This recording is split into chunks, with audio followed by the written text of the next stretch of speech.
और आगे के लिए सुधार करो, और नहीं तो इस्तीफा दो, किसी योग्य व्यक्ति को बैठाओ, यही हमारा कहना है। तो इस तरीके से एक बड़ी घटना घटी, उसको लेकर कैसे देखते हैं आप? देखने की क्या बात है, दुर्भाग्यपूर्ण है ये। आप चैनल वालों का कमाल है कि उसके बाद भी जो दोषी है वो अभी तक सामने नहीं आया है। आप लोग अपना बहुत बढ़िया बढ़िया कह रहे हो। इतनी बड़ी घटना हो गई, जब इतने सालों से तैयारी हो रही थी, जब हजारों करोड़ रुपए का बजट आपने लगा दिया, जब जाने कितना अभी तक सीसीटीवी का फुटेज नहीं आया। क्यों नहीं आया? क्यों नहीं मांग करी आप लोगों ने कि सीसी फुटेज जारी किया जाए कि कैसे घटना शुरू हुई और कैसे आगे बढ़ी और कैसे अंत हुआ? आप लोगों ने किसी ने मांग की है? आप लोग तो नहीं मांग करोगे। घटना हो गई, इतने सारे लोगों के प्राण चले गए, आप लोग अपनी चापलूसी कर रहे हो। हजारों सीसीटीवी कैमरे लगा करके यहाँ पर प्रशासन बैठा हुआ है, वो सीसीटीवी कहाँ है? काम कर रहे हैं? और काम कर रहे हैं तो अभी तक किसी भी चैनल में फुटेज क्यों नहीं, सीसीटीवी फुटेज क्यों नहीं दिखाया गया? जो चैनलों के अपने कैमरे हैं या लोगों के मोबाइल के कैमरे हैं, उनसे जो फोटो आए वही तक अभी दिखे हैं। प्रशासन के द्वारा, मेला अधिकारी के द्वारा कोई सीसीटीवी फुटेज जारी किया गया है? क्यों नहीं जारी किया गया जब इतनी बड़ी घटना घटी है तो? और क्यों आप लोग मांग नहीं करते हो? तो जब आप लोग सब ऑल इज वेल का रट रट लगाए हुए हो, तो कुछ भी हो जाए, ऑल इज वेल ही रहने वाला है, क्या दिक्कत है? हम सभी ने दिखाया है जो घटना घटी कल। ये दिखाया कि मुख्यमंत्री कैसे झूठ बोल रहे थे? दिखाओ, अगर दिखाया हो तो फुटेज दिखा दो हमको। मुख्यमंत्री ने शाम तक कहा कि अफवाहों पर ध्यान मत दें। शाम तक उन्होंने नहीं बताया कि कोई मरा है। मुख्यमंत्री के मुंह से वाक्य नहीं निकला। शाम को 7:52 पर उन्होंने कहा कि कुछ लोग मरे हैं। पूरा दिन उन्होंने बिता दिया, रात को 1 बजे घटना घट गई और उन्होंने कहा कि अफवाहों पर ध्यान मत दें, कुछ नहीं हुआ है, सब ठीक चल रहा है, अफवाहों पर ध्यान मत दें। और आपके चैनल के लोग, जो भी चैनल हम लोग समाचार जानने के लिए खोज रहे थे, उसमें पट्टी आ रही थी अफवाहों पर ध्यान मत दें। तो आप लोग तो अफवाह कह रहे थे हमारी श्रद्धालुओं की मौत को। श्रद्धालुओं की मौत अफवाह होती है? आपने क्यों नहीं पूछा, क्यों नहीं प्रश्न खड़ा करते हो कि मुख्यमंत्री आदित्यनाथ जी ने क्यों जनता से, पूरे देश से, पूरे प्रदेश से क्यों छुपाया कि मौतें भी हुई हैं? क्यों कह रहे थे कि अफवाहों पर ध्यान न दें, सब कुछ शांतिपूर्वक हो रहा है? बताओ। नहीं बता सकोगे? क्यों? क्यों आपको, आप तो क्या करोगे बेचारे? आप भी अगर सवाल हमारी तरफ उठा दोगे, आपको नौकरी से निकाल देंगे, 2 मिनट लगेगा।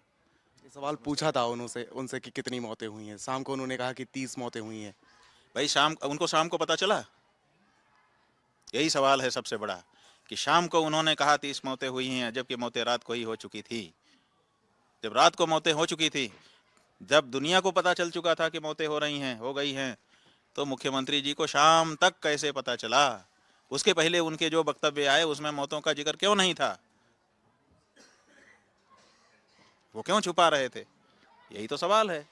2013 में जो कुंभ हुआ था उस दौरान भी ऐसी एक भगदड़ हुई थी, इस बार भी उसी तरीके से देखने को मिली है। हाँ, बस अब आप सबसे बड़ा फार्मूला आपने निकाल लिया कि ये तो हर कुंभ में होता है, इसलिए हमारे में भी हुआ, तो क्या दिक्कत है? बहुत बढ़िया, बहुत व्यवस्थाएं बढ़िया। कैसी देखते हैं आप? इससे बढ़िया कोई क्या? फार्मूला नहीं है कि उनके में भी तो भगदड़ हुई थी तो हमारे में हो गई, तो क्या दिक्कत है?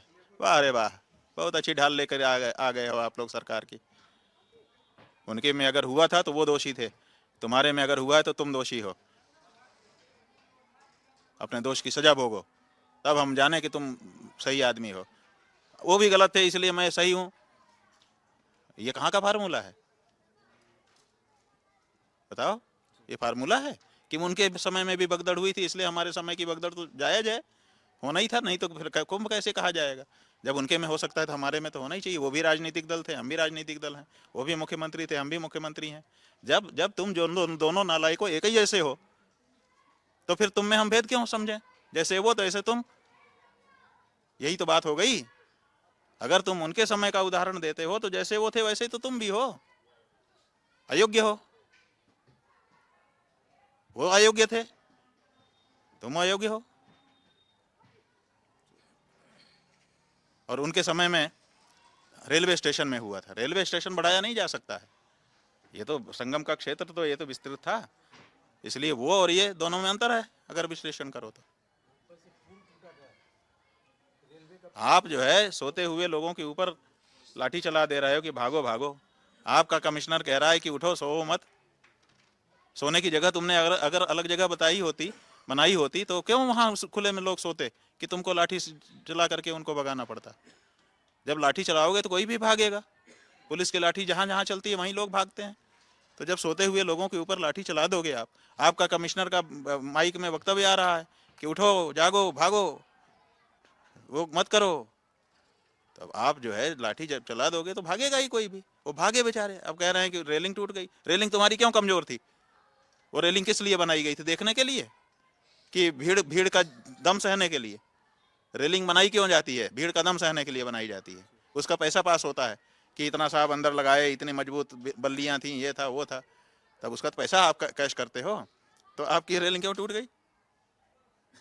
तो आप ये सब बहाने छोड़ो, असल में दम हो तो गलती को स्वीकार करो और आगे के लिए सुधार करो, और नहीं तो इस्तीफा दो, किसी योग्य व्यक्ति को बैठाओ। यही हमारा कहना है।